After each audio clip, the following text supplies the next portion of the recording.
জুলাই থেকে পূর্ণাঙ্গ আন্তর্জাতিক বিমানবন্দর হিসেবে আনুষ্ঠানিক যাত্রা করবে কক্সবাজার বিমানবন্দর। এই লক্ষ্যে চলছে বেসামরিক বিমান চলাচল কর্তৃপক্ষ বেবিচকের যাবতীয় প্রস্তুতি। এটি হবে দেশের চতুর্থ আন্তর্জাতিক গেটওয়ে। চালু হবে কার্গো ফ্লাইটও। কক্সবাজার প্রতিনিধি মোর্শেদুর রহমানের খোকনের তথ্য ছবিতে ডেস্ক রিপোর্ট। অবশেষে জুলাই মাসের শেষ দিকে ফ্লাইট পরিচালনা শুরু করতে যাচ্ছে কক্সবাজার আন্তর্জাতিক বিমানবন্দর। সমুদ্র উপকূলীয় এলাকায় নির্মিত এই রানওয়ে সম্প্রসারণ প্রকল্প সহ নানা উন্নয়নমূলক কাজ প্রায় শেষ দিকে। চলছে উদ্বোধনের শেষ মুহূর্তের প্রস্তুতি। আমাদের রানওয়ে পুরোপুরি প্রস্তুত। আশা করছি আমরা এন্ড অফ দ্য জুলাই আমরা এটা ওপেন করে দিতে পারবো।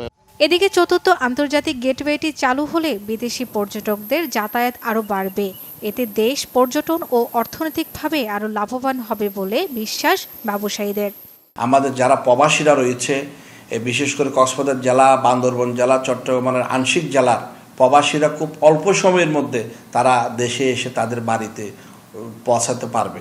আমাদের এখন যে স্বদেশি পর্যটক, সেক্ষেত্রে বিদেশি পর্যটকের আগমনও বৃদ্ধি পাবে।